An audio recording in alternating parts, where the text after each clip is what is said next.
The doctor administered the prescribed dose of anesthesia to Charlotte and announced to her, as well as the surgery team, as he did. Charlotte did a quick count in her head for the umpteenth time that week. The numbers didn't change, no matter the number of times she counted. Her face was experiencing its 14th surgery in less than 2 years.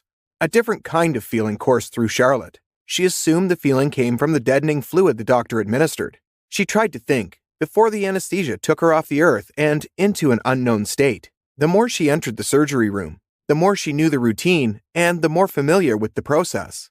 When Charlotte was in high school and through college, she remembered a lot of kids who basked in the transformation of plastic surgery. She always concluded those kids were selfish or lacked contentment. Charlotte's mother, in her younger days, took time teaching Charlotte to be content with whatever she possessed or was given. She told her to be satisfied with her life, looks, and all she had. But Charlotte's mom forgot to tell her that she had these things on a platter. She was freely given. Charlotte carried herself with grace, and no one saw a fault in how she held her head high and walked with pride. They called her the walking angel. She remembered winning the award for the most beautiful in little talks between mates and real competitions. She won the prom queen easily in her senior year and flew on the wings of the popularity awarded to her by her looks. Not that she knew her eyes gave her those things. People confessed that the looks made Charlotte, but Charlotte believed confidence and contentment made her. She knew she was beautiful. Enough compliments convinced her that she glowed in her oval-shaped face in perfect shape. Sometimes she loved to savor her figure in front of the mirror, twirl in sight of her pretty brown eyeballs and slender legs. Without a gym, she maintained a flat tummy. Charlotte agreed she was a flawless beauty, but not once did she think she got undeserved by looks. Not until she got engaged to Perry. Charlotte met Perry a year after she graduated from college. Before meeting him, she'd come across many different men with one intent: to bed her. It didn't take long for her to become fed up with men asking her on dates until it became a common commodity. One of the things people refused to believe about Charlotte was the small number of relationships she ever got into. She hated how people made her looks the foundation of the relationship, and she struggled to remember the last time a person didn't rush for a night with her first, despite her charisma and confidence. Perry would have been rejected like the rest of the lot, but he didn't ask her on a date the moment they asked. He never asked her on a date even. Perhaps that defined why Perry scored a goal in her heart with ease. He started a train of friendship. He wanted to know how she survived life more than his selfish interest. He showed an interest in every other area of her life, asking how she spent her day and how she got through work. He never missed a day, and although Charlotte was uncomfortable when it all started, she grew accustomed to his concern. She longed to know how he remembered the little details she mumbled in serious and unserious moments.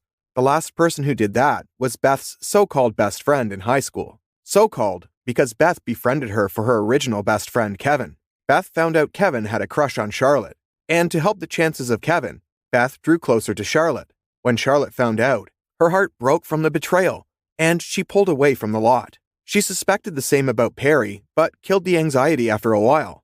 Perry had no reason to be like Beth. She concluded he wanted to be friends. When Charlotte's mother died a few months after they met, her heart swelled with Perry's support. He showed up at her every beck and call. He appeared even when she didn't call. He knew the next thing to offer, the next thing she needed, and before Charlotte knew it, she fell hard for him. Still, Perry didn't ask her for a date night or anything. Not that they needed a date since they spent most of their time together, but it gladdened her heart to see that he didn't take advantage of her vulnerability, even when she offered. How could she not love him? Perry's gentlemanly attitude convinced her of his person. Surety consumed her, and conviction slowly developed in her heart, deeming Perry the right man for her whether he wanted to be. When she couldn't wait for him to decide whether or not he wanted to be in a relationship, she asked him out herself. She doubted. She hoped that her heart would lead her on the right path. She prayed he saw her the way she saw him, and when she spilled her love's words, she didn't know what to expect as a response. But Perry surprised her. She glowed in the positive response he gave, basking in the joy of her choice. The relationship flowed on the smooth side. Charlotte even wondered if Perry had been thinking of showing her off to the world much longer than she had thought of doing the same with him, because he is showing her off. He does.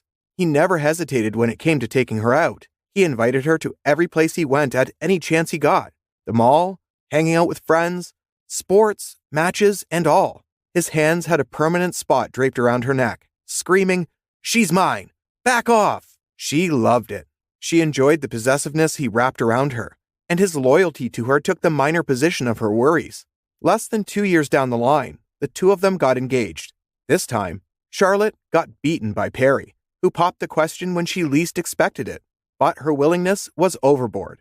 She wanted to marry him when she asked him to be her boyfriend. Hesitation lost its place in Charlotte's dictionary as she accepted Perry's proposal. From that moment on, her wedding occupied her mind. She couldn't go on a day without babbling about something she wanted to do. The good part was Perry paid attention without complaining about everything she said. Charlotte dreamed of her wedding since she was a little girl. She loved how Disney princesses found their significant other and married them in dazzling white. She hoped to do the same someday. Find her prince, who didn't have to be an actual prince, fall in love, and marry him.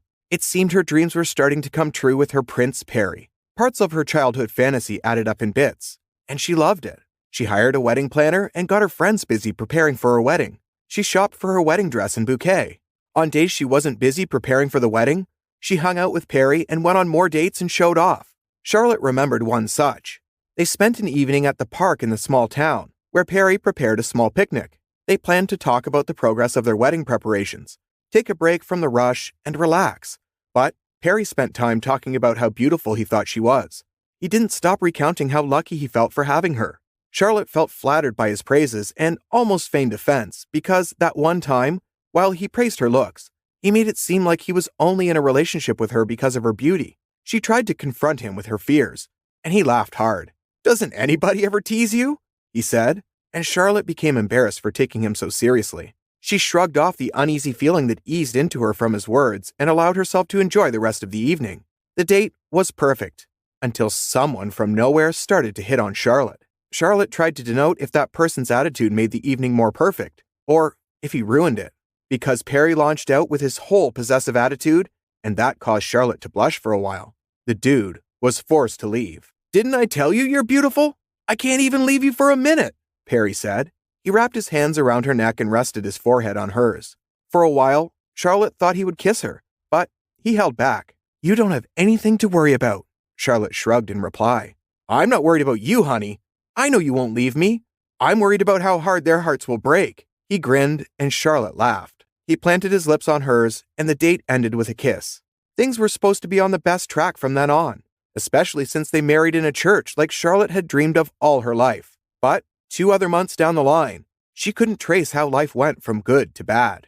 Because of how she was brought up, she enjoyed being part of a charity, giving to the poor, helping the less privileged, and providing food for the hungry. She even made it up to being the community manager for one of the organizations where she volunteered. Some days after a checkup in the hospital with Perry, the organization planned a visit to one of the orphanages in the small town. Charlotte volunteered to make part of the meal. She promised to make some fried chicken for the children. And even though it wasn't her first time doing something like that, the experience didn't end well for her. She was in the kitchen seasoning the chicken when she decided to put the frying pan on fire and let the oil steam. She made the mistake of keeping the oil on the fire for too long and carried the frying pan off the gas and into the sink out of forgetfulness. She opened the tap, and the contact of water and boiling oil caused an explosion that spilled over her face. Hearing the scream emanating from the kitchen, Perry ran from the other room to meet her. When he discovered nothing he could do, he dialed the emergency number, and in little time, an ambulance was sitting outside their apartment. The emergency officers transported Charlotte to the emergency ward at the hospital. She heard his words of encouragement as the emergency bus transported them. She felt his hand holding hers, and in that moment of pain and anguish, she was glad again to have him in her life. Her burned face was diagnosed in the hospital with 2nd and 3rd degree burns. Perry remained in the hospital for as long as Charlotte's treatment elapsed. For where he could be with her and hold her hands, he wasn't found wanting. When he couldn't, she met him waiting. Because plaster covered her face, she didn't see the worry in his eyes when the doctor announced that her face might be disfigured for life. However, Perry reassured her with words of encouragement. "We'll get through this, babe," he said when he hugged her after the doctor confirmed that he would find something to do about her face. The doctor discharged Charlotte a few days later. He continued his duties just like he helped her in the hospital when they arrived home. He showed up with food for her every morning, helped her prepare for the day, and dressed her face.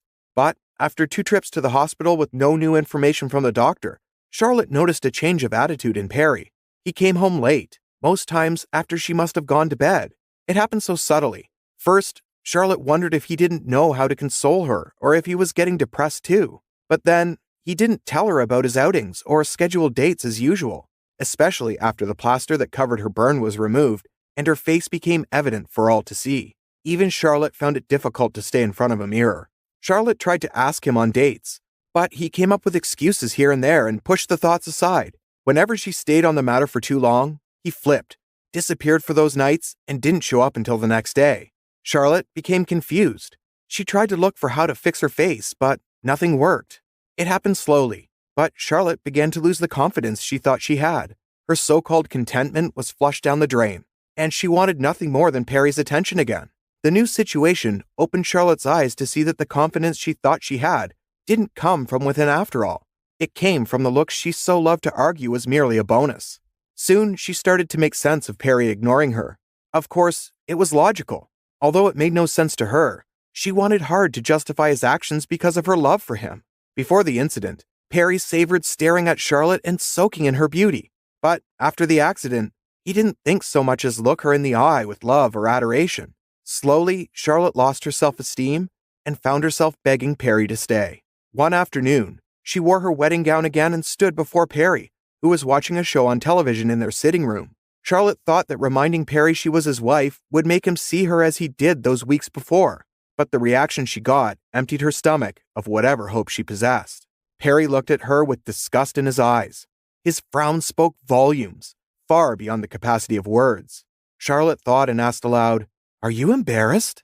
No matter what went through her mind before she spilled the question, the last thing she expected was the response Perry gave. He called her ugly and agreed that he was embarrassed. He confessed that he would feel better if he could be rid of her because he wasn't interested. He didn't want to be with her if she would look like vomit for the rest of her life. He wanted to be with someone on the highest level of gorgeousness, someone he could show off to the world with pride in his eyes, not someone he couldn't even look at. Before Charlotte could ask, he threw the sentence at her. The conclusion was that he didn't want to be with her anymore. He told her he'd been trying to get their divorce papers ready because he was fed up with living and calling an ugly woman his wife. He headed for the door and slammed it behind him as he departed. Charlotte spent the rest of the day crying and wishing she wasn't more careless about the oil that burnt her face.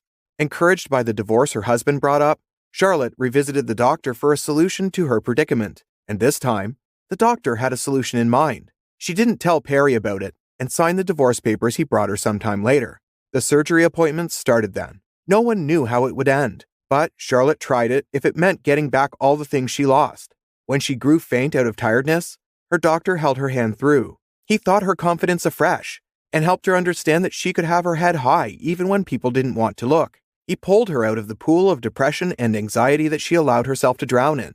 Without her looks, she practiced the things her mother taught alongside the doctor's instruction. Whether or not she came back to be herself, she was fine. But since she had already started, she had to complete the process. Hence, why she appeared in the theater a 14th time.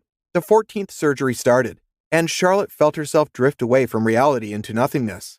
Soon, she would wake up, hoping it would be the last time she would ever operate on her face. Yes, she still thought those brats in high school were selfish and discontent. Maybe she was too, but at least she had come to understand that beauty and confidence were built on the inside, no matter how the outside looks. She left the surgery room as a changed woman. Her face became restored from all the patches and through a process that took place over 2 years. When her doctor proposed some months later, Charlotte knew without a doubt that he was the right person for her. Not because he helped her, but because he stayed through when no one was looking. Quickly, she married her doctor. And somewhere deep down in Charlotte, although she missed Perry, but no matter how much he claimed he didn't marry her for her looks, it was a facade. He came to her because of her beauty. Anyone who thought it absurd to have her ugly face didn't deserve her pretty face.